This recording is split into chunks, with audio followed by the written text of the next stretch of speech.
तुम चलने का हौसला तो करो, दिशाएं बहुत हैं। कांटों की फिक्र मत करो, तुम्हारे साथ दुआएं बहुत हैं।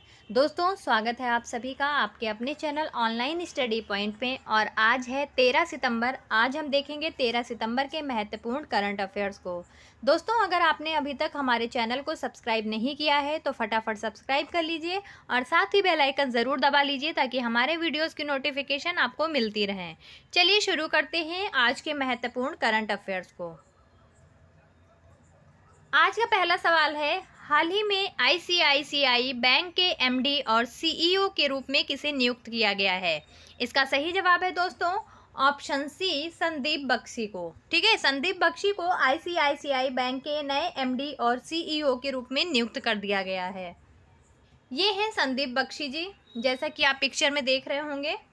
भारतीय रिजर्व बैंक ने आईसीआईसीआई बैंक के प्रबंध निदेशक और मुख्य कार्यकारी अधिकारी एमडी और सीईओ के रूप में संदीप बख्शी की फिर से नियुक्ति को मंजूरी दे दी है।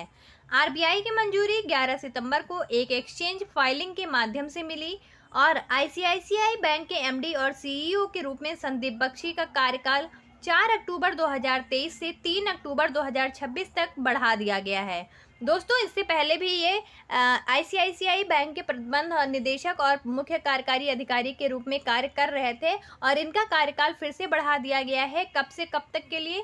4 अक्टूबर 2023 से 3 अक्टूबर 2026 तक के लिए। ठीक है, तो इसे आप लोग याद रखिएगा। बात करें आईसीआईसीआई बैंक लिमिटेड के बारे में, तो आईसीआईसीआई बैंक लिमिटेड एक भारतीय बहुराष्ट्रीय बैंक और वित्तीय सेवा कंपनी है। इसके अलावा बैंक के संयुक्त अरब अमीरात, बांग्लादेश, मलेशिया और इंडोनेशिया में भी प्रतिनिधि कार्यालय हैं। इसकी स्थापना 5 जनवरी 1994 को हुई थी और इसका मुख्यालय कहाँ है? तो मेन हेडक्वार्टर है मुंबई, महाराष्ट्र में। ठीक है, भारत में है। और वडोदरा, गुजरात में भी पंजीकृत कार्यालय हैं इसके। ठीक है, तो ये बहुत ही ज़्यादा ब्रॉड लेवल पे काम कर रहा है। देख लेते हैं 2023 में की गई कुछ अन्य प्रमुख नियुक्तियों को। जैसे राष्ट्रीय जांच एजेंसी यानी एनआईए के अतिरिक्त महानिदेशक के रूप में किसे नियुक्त किया गया है? दिनकर गुप्ता को। राष्ट्रीय कैडेट कोर एनसीसी के महानिदेशक कौन है? तो यह गुरबीर पाल सिंह है और ये 34वें नंबर के महानिदेशक हैं। राष्ट्रीय आपदा प्रतिक्रिया बल यानी एनडीआरएफ के महानिदेशक कौन है? तो यह हैं अतुल करवाल। संघ लोक सेवा के आयोग के अध्यक्ष कौन है? तो यह हैं डॉक्टर मनोज सोनी। इन अपॉइंटमेंट्स को आप याद रखिएगा, ये कभी भी आपके एग्जाम में पूछे जा सकते हैं।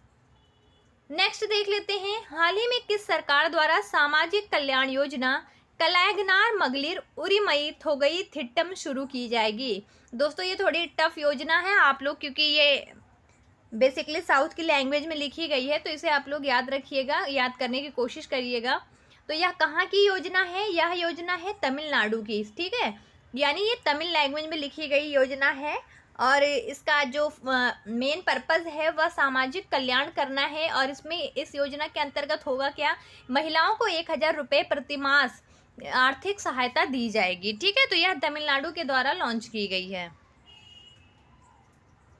तमिलनाडु सरकार कलैगनार मगलिर उरिमई थोगई थिट्टम के माध्यम से 1 करोड़ से अधिक महिला परिवार प्रमुखों को 1000 रुपये की मासिक सहायता प्रदान करेगी। मुख्यमंत्री एमके स्टालिन ने आधिकारिक तौर पर इस योजना की घोषणा की, जिसकी लॉन्च तिथि 15 सितंबर निर्धारित की गई है। इस योजना का लक्ष्य 1.06 करोड़ पात्र महिलाओं को प्रतिमाह 1000 रुपये प्रदान करना है, जो परिवार की मुखिया हैं। तो इसे आप लोग याद रखिएगा, इस योजना को। बात करें तमिलनाडु की, तो इसका गठन जब हुआ था तो वह 26 जनवरी 1950 को हुआ था, लेकिन जो इसकी सीमाओं का निर्धारण हुआ था वो 14 जनवरी 1969 को खींची गई थी। यह अरब सागर, बंगाल की खाड़ी और हिंद महासागर के मुहाने पर स्थित है। यहाँ के राज्यपाल हैं रविंद्र नारायण रवि, मुख्यमंत्री हैं एमके स्टालिन। विधानसभा सीटें हैं यहाँ से 235, राज्यसभा सीटें हैं 18 और लोकसभा सीटें हैं यहाँ से 39। देख लेते हैं 2023 में लागू की गई कुछ प्रमुख योजनाओं को जो विभिन्न राज्यों से संबंधित हैं। मुख्यमंत्री ग्राम साड़ी योजना झारखंड राज्य सरकार द्वारा लॉन्च की गई है। प्लास्टिक 2 सोना लो किससे संबंधित है? जम्मू कश्मीर से संबंधित है। लाडली बहना योजना कहाँ की योजना है? तो यह मध्य प्रदेश की योजना है, मध्य प्रदेश राज्य के द्वारा लॉन्च की गई थी। नारी का नमन योजना कहाँ की है? तो यह हिमाचल प्रदेश राज्य की योजना है। इन योजनाओं को आप लोग याद रखिएगा और किसमें किस चीज पर फोकस किया गया है ये भी जरूर पढ़ लीजिएगा कि किस सब्जेक्ट से कौन सी योजना रिलेटेड है। हाल ही में वनडे इंटरनेशनल क्रिकेट में किस खिलाड़ी ने सबसे तेज 13,000 रन पूरे किए हैं? इसका सही जवाब है ऑप्शन सी, विराट कोहली ने। ये है विराट कोहली, जैसा कि आप पिक्चर में देख रहे हैं। भारतीय क्रिकेटर विराट कोहली ने ओडीआई में सबसे तेज 13,000 रन बनाने वाले बल्लेबाज सचिन तेंदुलकर के रिकॉर्ड को तोड़ दिया है। कोहली ने 11 सितंबर 2023 को एशिया कप 2023 में भारत और पाकिस्तान के बीच मैच में यह उपलब्धि हासिल की है। कोहली ने कुल 267 पारियों में 13,000 ओडीआई रन की उपलब्धि पूरी की और ऐसा करने वाले वह 5वें खिलाड़ी बन गए हैं। तो इसे आप लोग याद रखिएगा। अभी जो एशिया कप का मैच चल रहा था भारत और पाकिस्तान के बीच में, उसमें विराट कोहली ने अपने इस लक्ष्य को हासिल कर लिया है। हाल ही में टाटा स्टील बोर्ड ने एमडी और सीईओ के रूप में किसकी पुनर्नियुक्ति को मंजूरी दे दी है? इसका सही जवाब है दोस्तों ऑप्शन सी, टीवी नरेंद्रन। मैंने आपको पहले भी बताया था, ये पहले भी टाटा स्टील बोर्ड के एमडी और सीईओ के रूप में काम कर रहे थे और अब इनकी नियुक्ति के कार्यकाल को बढ़ा दिया गया है। ठीक है, तो ये अभी और भी आगे की अवधि के लिए कार्य करेंगे। ये है टीवी नरेंद्रन जी। टीवी नरेंद्रन को अगले 5 वर्षों के लिए टाटा स्टील लिमिटेड के वैश्विक प्रबंध निदेशक और सीईओ के रूप में फिर से नियुक्त कर दिया गया है। यह पुनर्नियुक्ति नामांकन और परिश्रमिक समिति की सिफारिश पर आधारित थी। नरेंद्रन टाटा स्टील लिमिटेड के बोर्ड में बने रहेंगे। वह टाटा स्टील यूरोप और Tata steel long products limited के अध्यक्ष के रूप में भी कार्य करेंगे। तो इसे आप लोग याद रखिएगा, टीवी नरेंद्रन फिर से बन गए हैं टाटा स्टील के एमडी और सीईओ। बात करें टाटा स्टील लिमिटेड की, तो इसकी स्थापना हुई थी 26 अगस्त 1907 को। संस्थापक है इसके जमशेदजी टाटा। मुख्यालय है इसका मुंबई महाराष्ट्र में और इसके चेयरपर्सन यानी अध्यक्ष कौन है? तो यहाँ है नटराजन चंद्रशेखरन।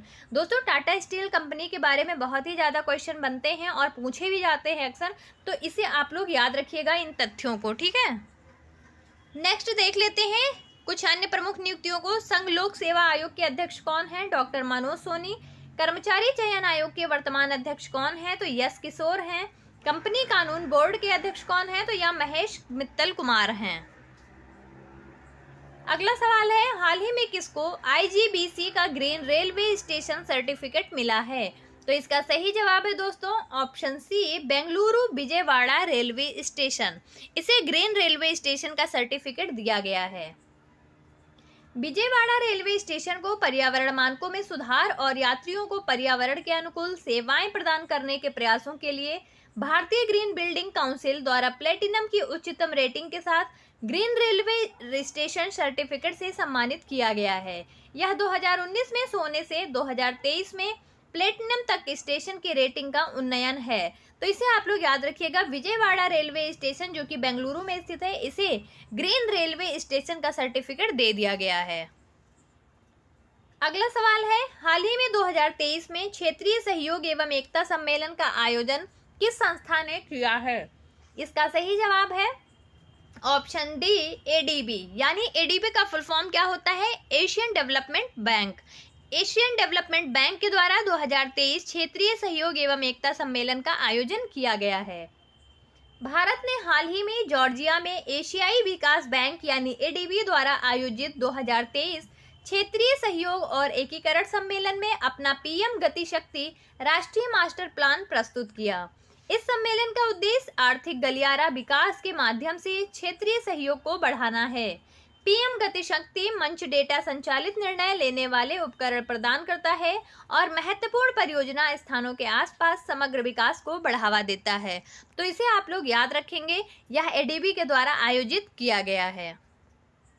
बात करें एडीबी की, तो इसकी स्थापना हुई थी 19 दिसंबर 1966 को। मुख्यालय है इसका मंडियुलंग फिलीपींस में और इसके जो प्रमुख हैं या अध्यक्ष नाम दे हम लोग, तो अध्यक्ष कौन है? मस्तु आगू आसाकावा। ठीक है, तो ये भी याद रखिएगा, ये इंटरनेशनल करंट अफेयर्स में भी पूछा जाता है कि एडीबी कहाँ पे स्थित है या इसका मुख्यालय कहाँ है।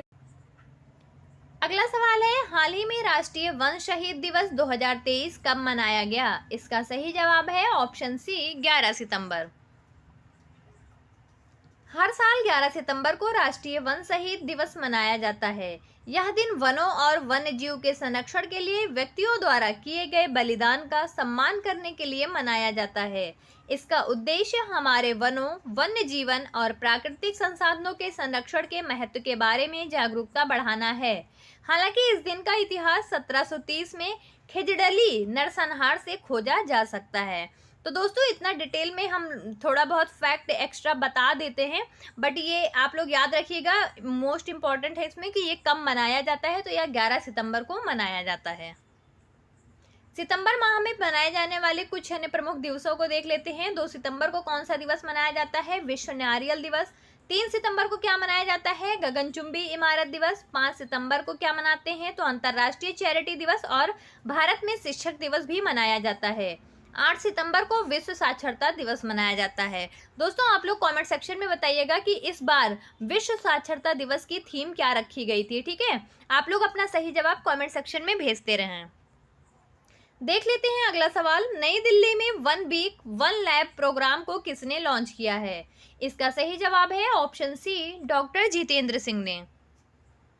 विज्ञान और प्रौद्योगिकी मंत्री डॉक्टर जितेंद्र सिंह ने नई दिल्ली में वन वीक वन लैब कार्यक्रम लॉन्च किया। इस प्रोग्राम के तहत देश भर में फैले 37 वैज्ञानिक और औद्योगिक अनुसंधान परिषद प्रयोगशालाओं की उपलब्धियों का प्रदर्शन किया जाएगा। तो दोस्तों one week one lab programme का मतलब यही है कि इसमें जितने भी वैज्ञानिक और औद्योगिक अनुसंधानों के द्वारा अभी तक सफलताएं हासिल की गई हैं उनके बारे में बताया जाएगा, उनकी उपलब्धियों के बारे में बताया जाएगा और उनका प्रदर्शन किया जाएगा। चलिए देख लेते हैं अगला सवाल, इंडोनेशिया मास्टर्स 2023 में पुरुष एकल खिताब किस खिलाड़ी ने जीत लिया है? इसका सही जवाब है ऑप्शन ए किरण जॉर्ज ने। ये है किरण जॉर्ज, जैसा कि आप पिक्चर में देख रहे हैं। भारतीय बैडमिंटन खिलाड़ी किरण जॉर्ज ने इंडोनेशिया मास्टर्स 2023 में पुरुष एकल का खिताब जीत लिया है। बैडमिंटन रैंकिंग में 50वें स्थान पर काबिज किरण जॉर्ज ने जापान के कू ताकाहाशी को हराया है। किरण जॉर्ज ने पिछले साल फाइनल में प्रियांशु रावत को हराकर ओडिशा ओपन का खिताब अपने नाम किया था। किरण जॉर्ज इंडोनेशिया मास्टर्स 2023 के फाइनल में पहुंचने वाले एकमात्र भारतीय थे और इस बार इन्होंने पुरुष एकल का खिताब भी जीत लिया है। ठीक है, तो इसे आप लोग याद रखिएगा। किरण जॉर्ज किस खेल से संबंधित है? तो यह बैडमिंटन के खिलाड़ी हैं। देख लेते हैं 2023 में दिए गए कुछ प्रमुख खेल पुरस्कारों को। खेलो इंडिया यूनिवर्सिटी गेम्स किसने जीता है? तो यह उत्तर प्रदेश ने जीता है। फ्रेंच ओपन 2023 में महिला एकल का खिताब किसने जीता है? इगा स्वियाटेक ने जीता है। बेल्जियम ग्रैंड प्री लीग 2023 का खिताब किसने जीता है? मैक्स वेस्टस्टैपन ने जीता है। एशियाई चैंपियंस ट्रॉफी 2023 किसने जीता है? भारत ने जीता है। दोस्तों ये स्पोर्ट्स अवार्ड बहुत ही ज़्यादा इंपॉर्टेंट है, इन्हें आप बार बार पढ़ते रहिए, रिवीजन करते रहिए। आज का आखिरी सवाल है, वनडे क्रिकेट में 100 विकेट लेने वाले इंग्लैंड के तीसरे स्पिनर कौन बन गए हैं? इसका सही जवाब है ऑप्शन सी मोइन अली। ये है मोइन अली जो एक क्रिकेटर हैं। ठीक है, और इन्होंने ही स्पिनर के रूप में अपना खिताब बना लिया है। इंग्लैंड के हरफन मौला खिलाड़ी मोइन अली ने वनडे क्रिकेट में 100 विकेट पूरा करने वाले इंग्लैंड के तीसरे स्पिनर बन गए हैं। मोइन साउथहैम्पटन ने न्यूजीलैंड के खिलाफ इंग्लैंड के दूसरे वनडे के दौरान इस मुकाम को हासिल किया है। मोइन अली के वनडे में 49.20 की औसत से 101 विकेट हो गए हैं। 194 मैचों में 269 विकेट लेने वाले तेज गेंदबाज जेम्स एंडरसन इंग्लैंड के अब तक के सबसे सफल वनडे गेंदबाज रहे हैं। तो दोस्तों इसे आप लोग याद रखिएगा, इंग्लैंड के खिलाड़ी मोइन अली ने 100 विकेट पूरा करने वाले इंग्लैंड के तीसरे स्पिनर बन गए हैं। चलिए अब देख लेते हैं 12 सितंबर रिवीजन को फटाफट। ठीक है, ऑलराउंडर रिवीजन को फटाफट, उसके बाद हम देखेंगे अपने आज के प्रश्न को।